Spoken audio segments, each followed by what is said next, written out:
What's up, everybody? In the studio. Tonight's episode is being sponsored by the Clubhouse Inc. So that's www.shoptheclubhs.com. If you like this hoodie or any of the other ones I've worn, go on Facebook, check out the Clubhouse Inc. or www.shoptheclubhs.com. So my guest tonight is Corrisa Grant. Corissa, why don't you introduce yourself and tell us a little bit about what you got going on? Hi, I am Corrisa Grant. I am the writer and creator of Worthy Chaos.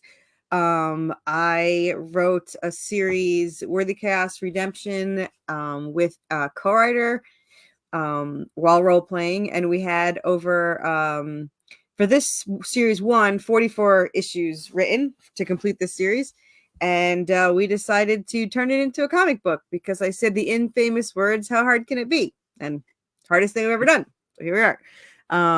We started making them a year and a half ago, and currently we have issue 12 live on Kickstarter. But we have up to 17 is getting finished now, so we're very far ahead.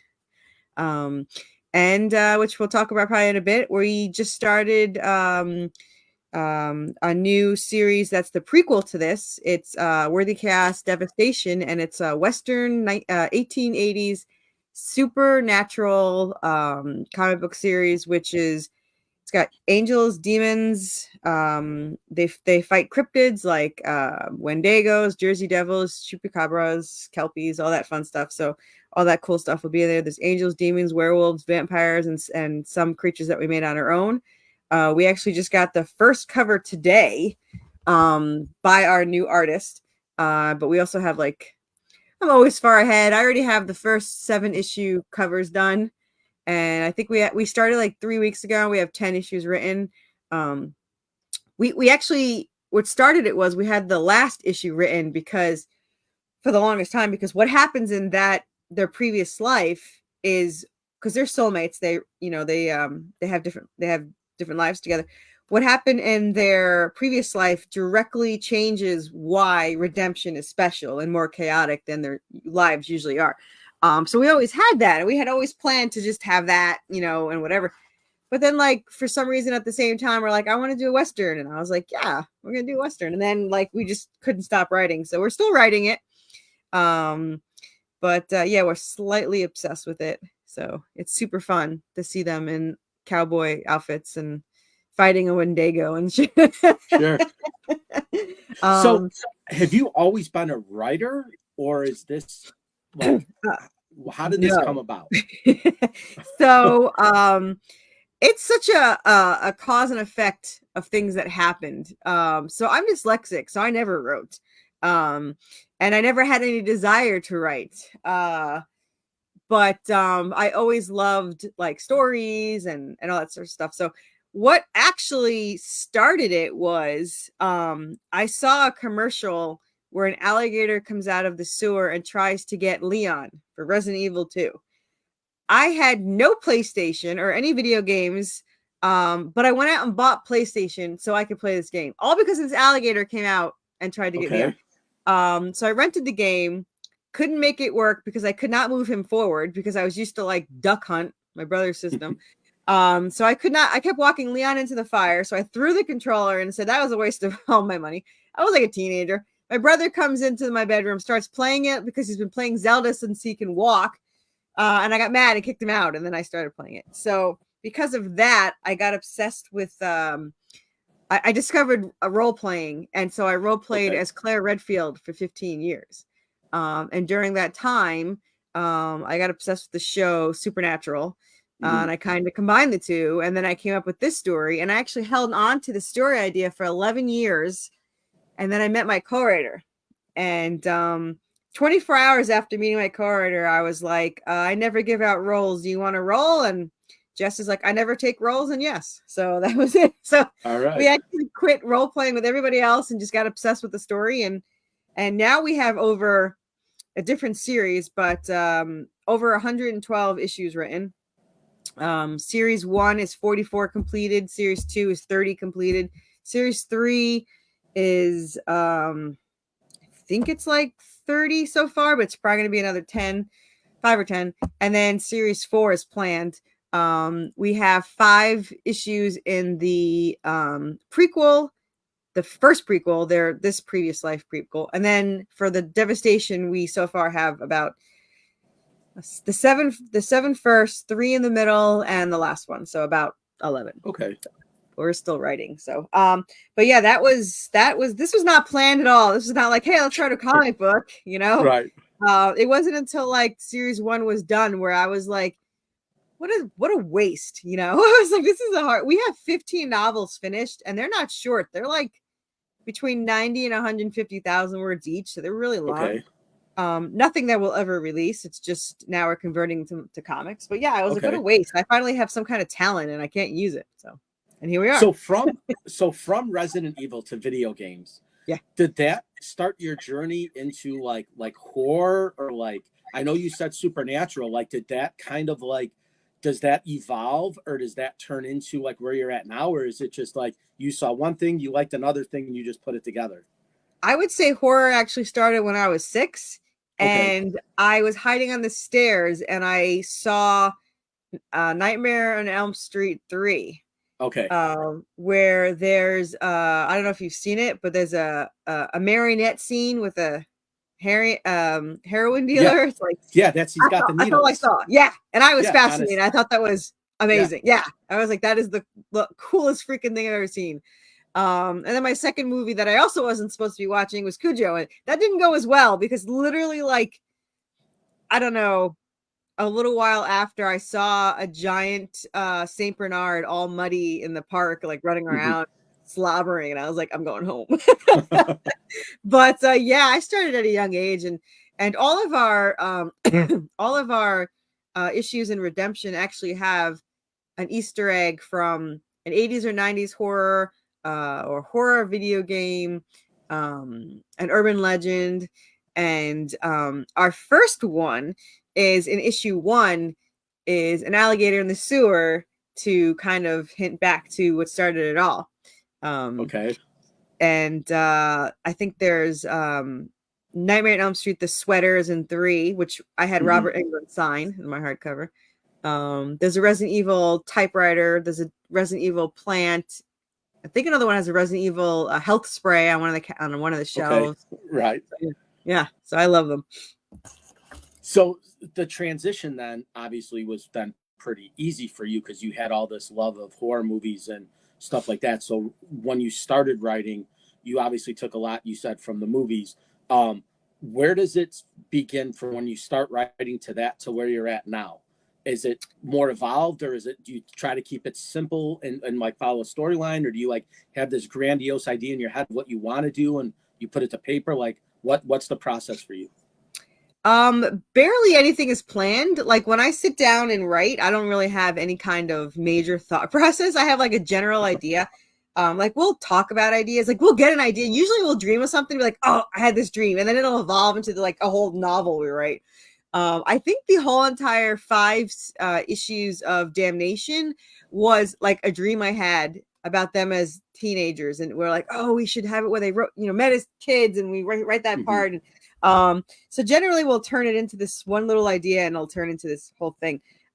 So we never had a grand thing. Like when we first started writing, we would jump from one novel to the other and do like 5 different novels, and then we connect them all. So now we have more of like series 4 is a war. That's the only thing we've always known. With series 4 is the war where my 2 characters team up with Anubis and the Egyptian gods and their army of mummies, and then Hades and Hecate and their army of zombies, and they team up against heaven, hell, and some Celtic gods. So that was always in the plan, but we didn't know how long it would take to get there or what was the way there. So that was originally series 3, and then series 3 went off the wall, and we have 5 novels there. So we haven't even gotten to the war yet. So we're working our way there. It's the next novel after that. Well, now we're obsessed with the Western, so we got to write some of that first. Sure. So when you do start writing, is it something like you plan ahead? Do you say, okay, next Wednesday, Thursday, and Friday, I'm going to sit down and write? Or do you just kind of, whenever it pops up, you just grab a sketch Every pad and pen second and I start can, going. I'm like, oh, I should write something. Okay. So the tricky part is, so because I write it with a co-writer, this is pretty much how it works. I will sit down and I'll write whatever chapter. Usually Western's a little shorter because we interact a lot more, but generally between 2 and 6,000 words. And then I will send that to my co-writer, and my co-writer will write. So to put it in perspective, I write everything Serafina and the minor characters, and I write everything in her point of view. And then I send it to my co-writer, and my co-writer writes it in Draven's point of view. So when I write it, I'm talking to Draven, but I don't get a response. And then when I give it to my co-writer, then Jess writes Draven's point of view and will answer. You'll hear his thoughts and actions and everything. And then I merge them together when I do the comic. So we both do the full picture to make it happen. So I don't always know what my co-writer is going to say or do or anything like that. Okay. So I can only go so far before I give it to Jess. And then I gotta wait sometimes. Sometimes I'll go ahead. Like I think we used to do 5. Like I just go all over the place because I'm crazy. I've tried to slow this one down because I can do scripts now in between. It calms my withdrawals from not writing the story. But I already wrote. I think I wrote one random one in the future that Jess will write eventually. But I had to write it. It popped in my head and I had to write it. So I do write ahead sometimes, but generally, so now I'm waiting for Jess. So after Jess finishes the one chapter, then I actually will write to that one, and she'll probably write the one I wrote ahead of time. So sometimes I have to wait. I get too far ahead, and I'm like, oh, I gotta wait, and I get withdrawals, and whatever. And poor Jess has a bad back, and I was sick for 5 days with COVID last week, and then we're only 90 minutes apart, and somehow I got her sick through messaging, I guess, because then she got COVID like the same time, and I was like, I'm so sorry, and all that fun stuff. And I was supposed to go visit again, and so I'm probably going next week. And that's actually just now, right? So we're very connected. So yeah, so I'm waiting for my chapter so I can write back. So so now you've created this comic book. Now, does this make you a fan of other comics? Have you started like diving into that, or do you just kind of like, because I know comic book, like the subculture is very big, right? And it goes all the way back to the 60s and 70s and 80s. And then Stan Lee gets involved and creates all these characters. Does that something now you go back and look and say, okay, I'm going to read these? Or is it just like you do your thing and you don't focus on any of the other comics that are out there? So in the 90s, I read Ghost Rider. But I got out of mainstream when Rise of the Midnight Suns crossed over like 30, and I couldn't afford it as a high schooler. So I haven't read any mainstream since. But I now will write. The only thing I'll read now is other indies. Generally to support fellow writers more than anything. But like some of them I love. Like Lori has Path of the Pale Rider, which is cowboys and zombies, so I obviously love that one. Rob Motari has a Night Wolf, which is a werewolf, so I obviously love that one. So those are my 2 favorites, but there's a lot of them that I do like. So I do do a lot of indies, but other than that, I don't like mainstream anymore. Like they don't have any heart, and so once you read an indie comic, it's hard to go back because indie comics have such heart to it, where the other one's so generic and and not as good. I'm not saying they're not good. No one come at me. But no. Because a lot of them are rewritten now, right? So like you have your first editions of Spider-Man, Superman, Batman, and then now you have different writers writing Batman comics that aren't even close to what the originals were. So they spin off a lot, right? You have different, artists come in and different, writers come in. And so, a lot of the storylines get all skewed, and then they're different galaxies and different worlds, different times, different villains. So it turns into unless you follow the actual comic, like they can kind of get now sporadic, and most of them don't really tie in. When they do a mainstream comic, generally, not always, obviously depends who's doing what, but the artist doesn't really know the story. They might not even have the dialogue, and then the writer might not know what the art's going to be. So like they don't really have a lot of stake in it. Whereas we do everything. We do the dialogue, and we do the layouts or panels or whatever, and then the artist will draw it out. So we're all more invested in it. We get really invested in the story. Hell, my letterer will get all upset when something happens to my characters and then Right. yell at me. Like, why would you do that? I was like, it gets worse. The only thing that he asked me recently was this is his favorite, Chatty. So he's like, is Chatty gonna be okay? Chatty is our chameleon vampire bat.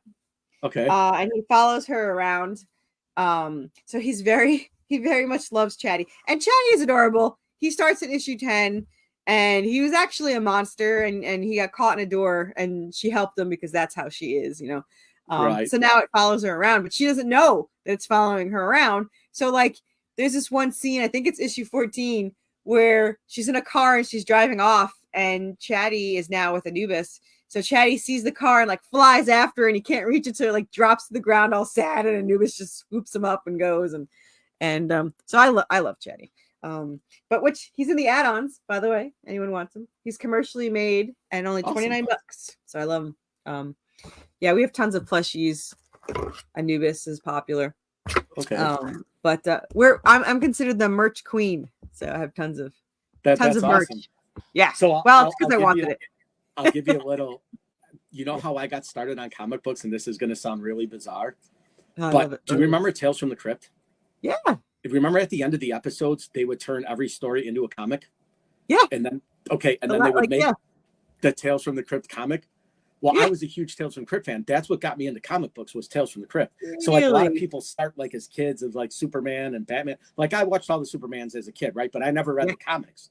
But until Tales from the Crypt came along, and that was like that introduced me into comic world. And then that's how I got started. And I never was a big comic book fan, to be honest with you, right? I never read them. I never really had time to collect. I was always baseball card. But, you know, as I got older, a lot of my friends were in it. And then obviously Big Bang Theory, when it came out, pretty much got a new generation in the comic because they were down at the shop and going through it. But my introduction to comic books was Tales from the Crypt. So that's nice. You want to hear a funny story of why we started technically the comic book? So it's going to sound awful. So nobody think of this too hard. I'm a horrible writer, but I'm an amazing storyteller. So it fits. I didn't know it fit comics. I didn't know. I had no idea. I just loved telling the story, but I'm a very simplistic writer. My co-writer could write a novel. Of course, Jess doesn't agree with me. We have fights about this, but whatever. You know, I say Jess is the best writer, and then Jess says I'm the best writer. I'm like, yeah, trust me, I've read my stuff. It's not the best writing. But anyway, I'm not a very good writer, so it could not be novels. So I always said, I'm wasting such a great story. I hate it. I love the story.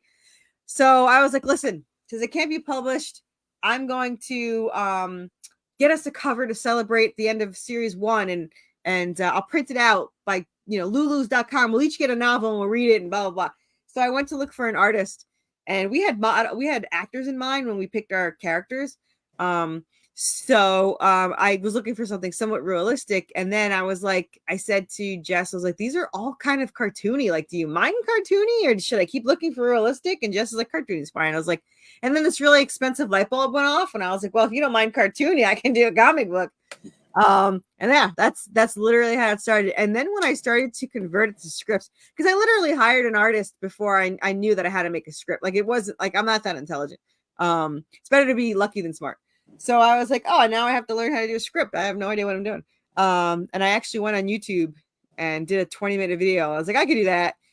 And then when I first did it, not even joking, my letterer was like, did you want to see any of the art or just all dialogue? And I was like, oh, all right. So my first script actually was 3. So lucky start. So when I was converting, I realized that how I wrote just fit perfectly in scripts. I just have to separate things and put things in order and put our dialogues together, and there you go. So okay. Yeah, I didn't know it, but apparently it was meant to be. So sure. So now, talking about artists, how do you find your artist? How did you find your artist? How did you can you kind of walk us through that? Like, sure. Did you have somebody in mind, or take us through that process?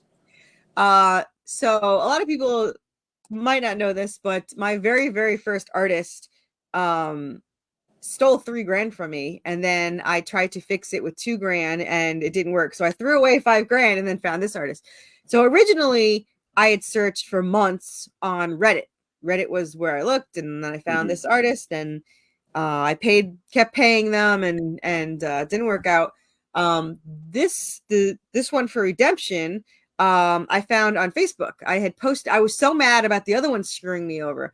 It took so long to find that one that did a decent job. Like, for some reason, Draven, our demon assassin, like, we had this image in our heads, and we could not find an artist. Even really great artists couldn't draw what we saw in our head. I was like, why can't they see what we have in our head? So I spent thousands of dollars trying to find an artist. So at this point, after finally finding one, and it wasn't even exactly what we wanted, but it was close, we were like all upset about it. So I posted on Facebook, like, connecting artists with writers, and there's a ton of those. You know, Yeah. I think I'm in like 10 of them. I posted, and also Reddit. I posted like a chapter of the story, and I said, if anyone wants to, which sounds now like if I had posted this now, I'd get beat down because they'd be like, you're choosing beggar or whatever. Right. I was like, if anyone wants to do a free test page, and if we like the way you draw it, we'll pay you for it, and then you'll be on for like a 44 issue series. So surprisingly, like 5 people were doing it. And one person didn't even talk to me, sent me pretty good ones, like 4 pages of panels without even like, I didn't script it. It was literally just, he read it and scripted it himself. And the only reason why that didn't work is because he didn't want to get paid. He wanted to be part of it. And I said, no. So it wound up not working, but, so I had 5 people working on it. And then this artist that is currently in Redemption, he said, are you still taking submissions? And I was like, well, here's what you can do. If you want to do a free one, I'll look at it first. Or if I don't pick any of these 5, I'll pay you for a page. And he's like, I'll just do a free one. In 24 hours, he penciled, inked, lettered, colored an entire 6 panels. And it was exactly how he pictured the character. So I paid him, and now he's done 17 of them. So Okay. Awesome. now the one that's doing the Western is actually an artist on the team of my current colorist for issues 13 through 17. And he's been wanting, I'm not gonna lie, he's been wanting this story since issue 4. I had commissioned him for a cover that I'd seen on Kickstarter. I'd loved the cover. The girl looked amazing. I contacted him, and he colored one for me, and then he drew one for me. So he's been dying to have this, and I said, no, I'm loyal to my artist, blah blah blah. But now Western came up. I was like, well, if you can draw Draven, because that's the hardest character, I'm not going through 6 months of hell. We'll do the Western. Done. Like, we were so nervous, and then this amazing picture came up. I showed you one of the pictures, and it looks just like Draven. And we absolutely adore it. And so I think he's literally starting. Well, he's starting the first page, but it's not page 1, because I said do page 9 because I want where they meet for the first time. So he's doing page 9. But yeah, I mean, that's finding an artist is easy. Finding an artist that'll be loyal and stick around for like 44 issues or something is tougher. Sure.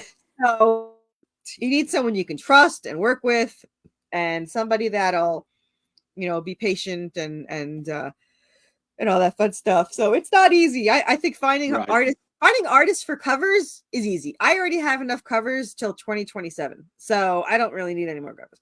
And I still find new people to do covers. But finding an artist to do your story is just, it's awful. I will give one piece of advice though that I learned, literally the end of what I wish I'd learned at the beginning. A lot of people go and get a character design. Okay. It's usually more expensive than a page. I don't know why. Don't do that. What you do is you give them 1 page of your script, you describe your character, and then you have them do it. And I'll tell you why. Because if they do a character design, which I didn't learn right, sure, you might like it, but then they can't do sequential art. The design is more expensive, and there's no point to it because he's got to design it anyway for the page. So just hire them to do a page, and they'll have a, and then you can use that page as a reference for the next one and be like, okay, do a page, have them look like this. So I worked it, and it's like half the price. I don't get it, but it is. So that is definitely the way to go, is to have them do a page. So, can I ask a taboo question? Always go for it. Would you consider having AI do it for you? Never. Okay. Nope.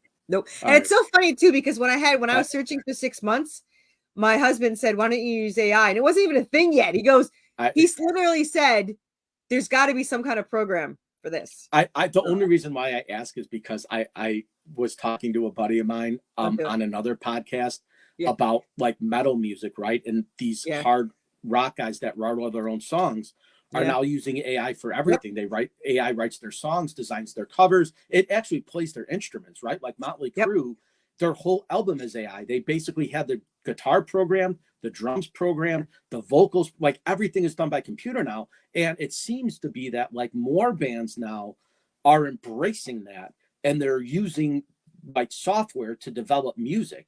And I know it's always been pen to paper. You want to know why it should not be used ever? I'll tell you why. Give me your opinion. No, this is fact. This is not an opinion. So AI, for one, it does not create art. It literally steals other artists' art, and then it merges it and tries to create something new. In fact, if you look at AI art, you can sometimes see the other artist's signatures in it.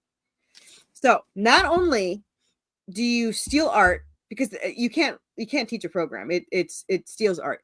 The second thing is it is not legally copyrightable. So anybody can steal your comic at any time. So you cannot use AI for a comic book. Now people are doing it, but then you can go and be like, I like this comic. It is now my comic. And you could just steal all their panels. So in theory, so I mentioned this the first time around, right? So when I trademarked my name, One Fun Guy Podcast, I had this guy in the back. I don't know if you can see it, the One Fun Guy. So this was my original person, right? That I did, right? So I made this and I kind of put it everywhere. And I asked my attorney when he was doing the stuff, I go, can I use that as my logo? And he goes, no. He goes, because you don't own that. Apple owns that. They own the emojis. And if you use that, and you didn't have artists do it. Apple is going to sue you because you took their emoji. So I was like, now what do I do? So I went right to a logo generator and I kind of created my own logo. I tweaked some things and I did some stuff. So the logo that I use now with the arrows and the OFG with the microphone is the one I created. And I'm in the process now of trademarking that design. But I learned real quick, the guy said, you use that, Apple's going to sue you. They'll take everything. Oh, yeah. You can't use other art. Yeah. Right. So I paid someone to do I paid someone to do my logo, and I'm pretty sure after I did it, he probably no longer has unlimited revisions. But yeah, I love my logo. I have to trademark it. But it's not. And I went the cheap route, right? I did LegalZoom. I had an attorney. I paid the $200. He went through the National Trademark Registry and looked for One Fun Guy. He said, "There's nothing in there. If that's what you want to use, it's yours." So I applied for it. I got it, and then I paid the fee. And then I could have paid the extra $75 for the logo when I was doing it. And I was like, "Yeah, I'll use this one." He's like, "You can't use that." He's like, "You will get sued." And I was like, what was your total price though? Wasn't it like $900? No, it ended up being about $325 for just the trademark of the name and to get the processing and the paperwork done. To do the logo would have been about an extra $150, and then to copyright everything that I'm doing so no one can steal my videos would have been like an extra $200. But I was like, I don't want to do that because, okay, so this is going to sound weird, but I didn't know if I was going to be successful, right? They say most of the time after 10 podcasts, if you don't do your 11th one, you're going to fail, right? You'll never make it. So I was like, well, I don't want to invest all this money. And if, God forbid, it tanks and I don't have a lot of episodes, then I just threw all this money away. So my thought process at first was just to get the name generated. I said no to everything else because I was like, if it doesn't become successful or I don't have more than 15 podcasts, then I'm just throwing away this money and I have a name that I'm not going to be able to use anymore. So I was like, let me sit tight. I kind of did the smart thing. I was like, let me see how I get after a month, after 2 months, after 3 months. Well, it just started rolling. I had done 10 episodes and I was like, okay, well, now I'm on 15. Now I'm going on 20. So I just reached out to them again and was like, hey, can I do this again? And they were like, well, the window closed because you only have a 90-day window. I didn't know that. So now if I want to do everything, it starts all over again. So the name is already trademarked. So nobody can use One Fun Guy, but my logo's not. My videos are not. So if somebody wants to borrow my video, like I let them, like I send them all the links to everything I do. But if I really was like, say I had 1 million subscribers on YouTube, I would copyright every single one of my videos and say, if you want to use it, you have to, basically give me my After credit. the show, you're going to have to help me, because I tried to trademark my original business. Not only did it cost me $900, it didn't go through. So, no. Yeah. So afterwards, if I can use the same, like, can you still know how to contact that guy, or is it? So this is what I did. It basically is the trademark application. Yeah. And you just fill it out, and then it basically tells you at the bottom. It says, the description for it is, and then I typed in One Fun Guy right here, and I basically like paid them the $250. Like I put it on my credit card. And I don't know how the hell mine is $900. Why mine was different? Because did you use LegalZoom? Who did you use? It was LegalZoom, yeah. I don't know. I'll send you all the stuff. I still have. Is it different because maybe it was a small business? I don't know, break something. I didn't do anything like over the top for mine. I pretty much went the easiest route. I got an attorney. I emailed LegalZoom and I said, listen, I want to trademark my logo. Now, I was lucky because my wife had her business, right? The clubhouse, everything was done under her through LegalZoom. And it was a lot because she got her LLC. She got, the incorporation. She did everything through LegalZoom. So I kind of piggybacked off her. And I was like, I emailed LegalZoom and said, listen, I just want to trademark my name. And they're like, what else do you have? I'm like, I have a logo. And it was that one. So when I sent in the image and I sent in the logo, the guy was like, give me a couple days. I'll run your name through the trademark registry. Well, One Fun Guy podcast, no one had it. So he's like, your name is good. He goes, your logo you can't use because that, like I said, it was Apple only emoji. So I was like, all right. So then I could have done everything else. I just opted not to because I didn't want to get ahead of the game, because I was like, if I spend all this money and it's not successful, which luckily it is, right? I'm on my 32nd episode now, but I didn't know if it was going to take off. And I was like, I don't want to spend this money if I lose it, or I don't want to do it anymore. We'll talk after the show and sure. We'll figure out, because I don't know what I did was different. I don't know if mine was because I wanted to trademark a small business. I mean, I don't know what the difference is, but it cost. I hired a lawyer through LegalZoom, and it cost me $900. It was $600 alone for the lawyer, and then it was an additional amount for the thing. And then they found that my business had one letter similar to another one. Okay. So they said it's too similar to them, so they couldn't use it. So I lost $900. So now I didn't want to do it for this because I don't want to spend another $900. But I would do it for $325. No. Yeah, that seems so. You might have just, when you went to LegalZoom, you might have just checked like the wrong box or clicked the wrong thing, because it gives you a list of categories, right? So when I did mine, it said, do you want to start a LLC? I said no. I go, because I don't need LLC. I didn't have that either. It's not a business. I'm not selling anything. And at the very bottom, maybe because it was you're just maybe because you're just trademarking the name, and I was trying to trademark the business. Sure, that could make sense, right? That could possibly be. I mean, I was a sole proprietor, so. But all right, I'll try after. I'll do it this weekend, because I've been wanting to train. Because the only thing is, I'm going to put it under Worthy Chaos Chronicles, only because even though they're bankrupt, it's very. I don't want to hear, because Chaos Comics. Right. So they went bankrupt, but I don't want them to be like, well, they're bankrupt, but there's still a possibility of whatever. Yeah. So I'm going to do Worthy Chaos Chronicles, and then I want to do my logo. So speaking of the name, where did you come up with Worthy Chaos? How did that pop up? So in the story, because she's an angel, she attracts everything negative and evil to her. So he always gets wounded trying to protect her. She gets wounded trying to protect him. And she always feels guilty about it. And he always says that she's worth it. So she's the worthy chaos. She causes the chaos, and it's worth it. So that's how that came up to it. But how I came up with it was just because he always says you're worth it. And, she's like, I think that she always says I should leave because you deserve better, and blah, blah, blah. And he always says, no, you're worth it. And then I was just like, we originally had, I can't even say the word right, fated chaos, but it was a book series. It was actually 2 book series. So I was like, well, I can't have that, but I was like, I have to have the name Chaos.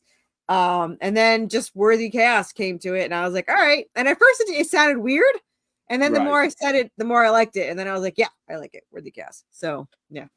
So just out of curiosity, I know you do comic books, but have you ever seen those, like, they call them like graphic novels where they actually write the story in a thing? One of my buddies did one. He's a military guy, and he did it, and it's all comic, but it's about 300 pages long. The book is this thick. It's hardcover. So Um, is that so I have I don't know if it's considered a graphic novel because it's a collection, but this is the first 7 issues. okay? So this is a hardcover. It's a DC artist. It's also colored by CC Dela Cruz, which is Lady Death Universe interior artist. So this is the first. It's 222 pages. Okay. So yeah, And similar this to is the that. first 7 issues. So yeah, we actually sell this on the website, but it's also on the Kickstarter. It's $39, which is extremely cheap for indie. But I bought 500 of them because Sure. I'm an Well, optimistic just like I person. said with my buddy Ryan, I'll buy one if you sign. You got to sign it though, and then I'll I'll sign put it. up. Yeah, sure.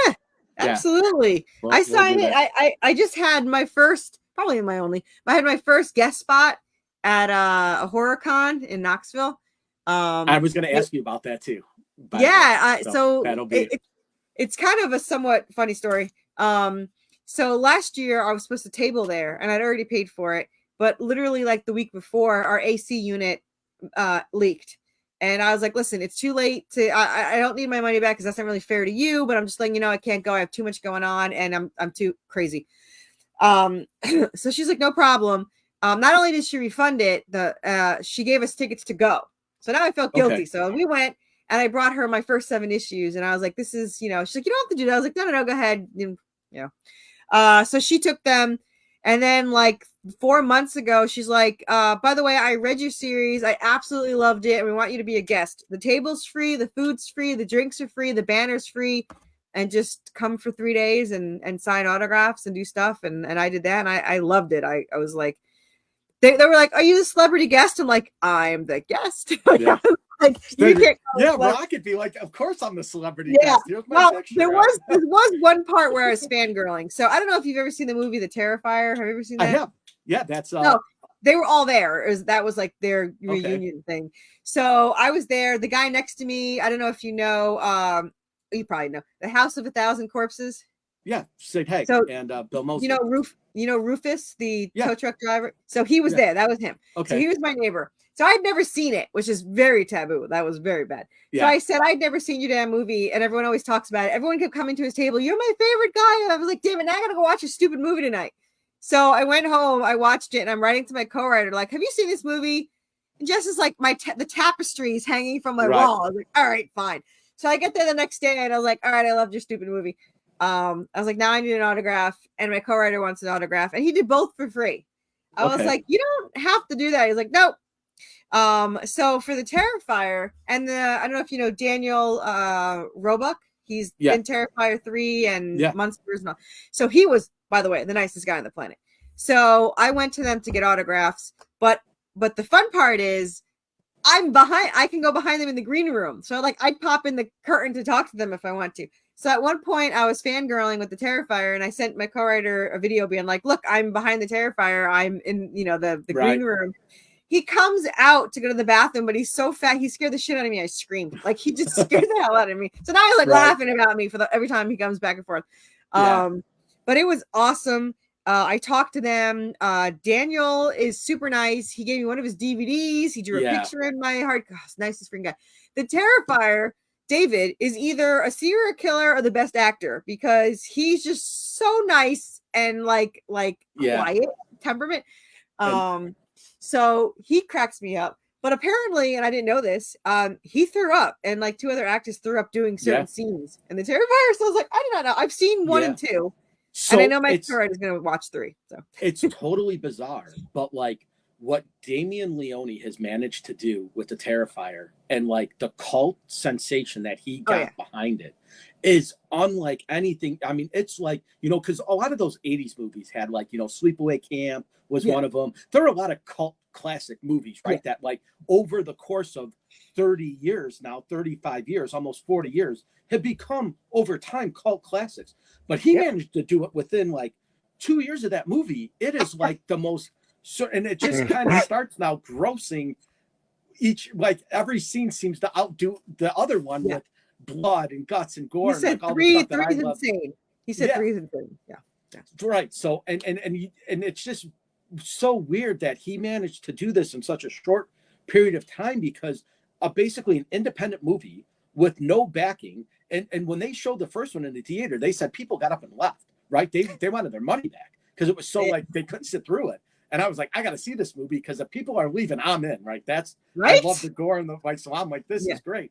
And when I saw it, I was like, you know, because the cinematography is not great, right? It's an independent movie. It was basically done. You could tell it was low budget, but it made so much money that the Terrifier 2 was high budget, right? Like they had, now it's a studio film, right? All these people got behind it and all these backers but it was, what he's been able to do has been unlike anything in the modern, like, horror movie business. The stuff that he's created and the stuff that he's done, and like the marketing and the clown and like everything now is just phenomenal. Like I love it. Like I think it's a great thing that's happening. You know, and the same thing, like kind of like you mentioned, House of a Thousand Corpses, that was Rob Zombie's movie. When that came out, that was another one. It was his introduction to horror movie, and people were like, it's either going to do great or it's going to bomb. Well, he had all the support of all the heavy metal fans, right? People who were White Zombie and Rob Zombie fans, went to, myself included. But it was a good movie, right? So like now it was kind of like it got backing from Lionsgate and all this, you know, all these other investors. So, you know, as he was able to make the next two, it just became budget films now, right? So it was, it's kind of a cool thing. And let me tell you something. He's there. The people in the horror industry are like the nicest people. Like, I don't know, like they must just get all their aggressions out on the screen, because they're like super nice.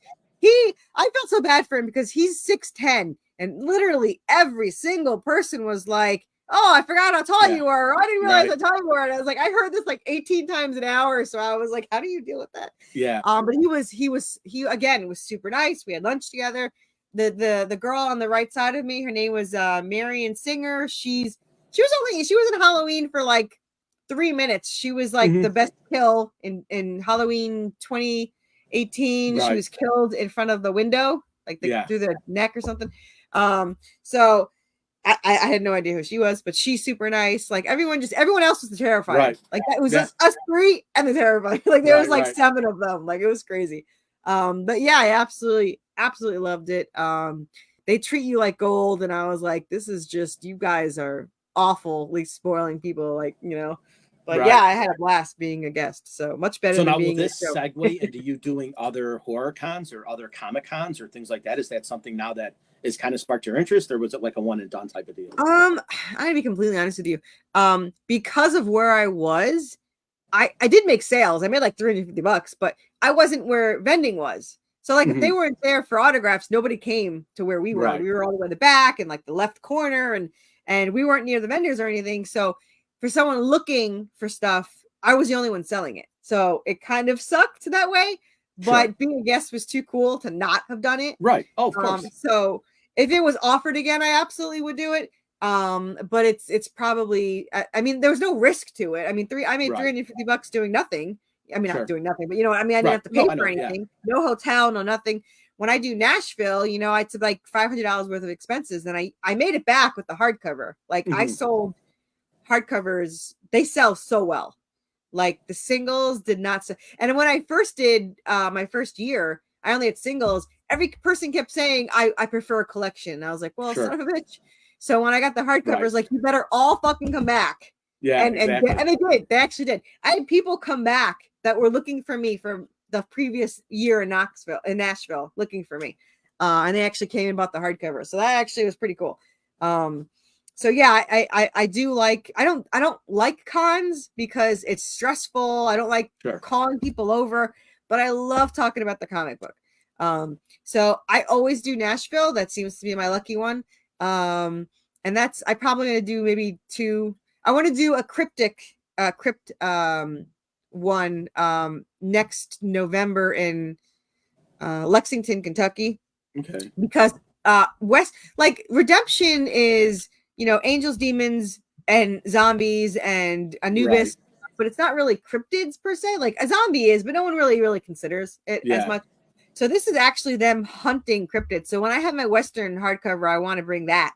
Okay. I'm going to try a cryptid con. I didn't even know they existed. So now that I know they Sure. exist, They have like, so, besides just having that, they also have like the supernatural stuff, right? So they have the cons for that. So ghost hunters go, and everybody that has like spirit boxes and haunted house and things like I that. have Like not they have done that that yet. one I have to do there. that. I have to look that up because there are the show Supernatural, but believe it or not, their tables are $600. So Yeah. I have not done that. I am Sure. still tempted to do it, but then I'm like, I'm gonna leave it to go talk to them. I'm like, so I'm looking at I don't know how long I sit at my table. Sure. But they don't ever always let you in when you get a table either. So Yeah, like they used to, and now it's like $600, but you still have to pay for admission. I'm like, really? So we'll see how that goes.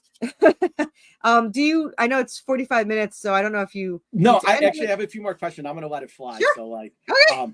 So pretty much I wanted to know, like, what do you want to do next? Is this something that you want to like try to keep like a cult type of thing, or do you want to get into like big box stores, right? Like your Walmarts and your Barnes and Nobles and your Targets, and where they sell? Is that something like you're aspiring to, or do you kind of want to keep it like numbered, limited edition, where like, down the road they become more valuable because you only pressed a certain amount? And what do you think you're going to try to do? I think I kind of like staying small, Okay. like full eventual goal is a violent rated R animated series. Like I would love an animated series.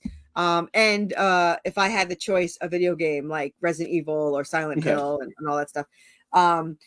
Box set stores, I mean, maybe my hardcovers, but I think the singles are there's just so many of them. It's like, so do you think that like, because you mentioned video games or a possible like graph or like you said the animated series, is that something like you would try to pitch like someone in Hollywood to say, hey, can you write this for me? Or is that like, how would you try to network that to like, obviously doing stuff like this? Like I put it out there, I'm a small podcaster, but I try to get, network as much as I can. Like I reach out to all the celebrities, all the big music stars, all the people that I'm fans of, and they all tell me I'm too small to do it now. But if you ever get bigger, let us know. We'll come back on, because they want a limited, like they want to have like at least 50,000 subs or 100,000 subs to do it, right? So if somebody's got 7 million followers on Instagram, they're not going to get somebody who's got 250 subs on YouTube, right? But I'm a fan, and you guys started somewhere too, right?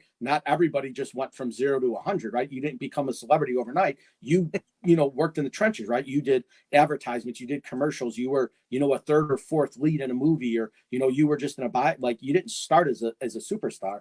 So like, give me like my chance, right? Like I want to become a famous podcaster, and so that's how I pitch all my stuff.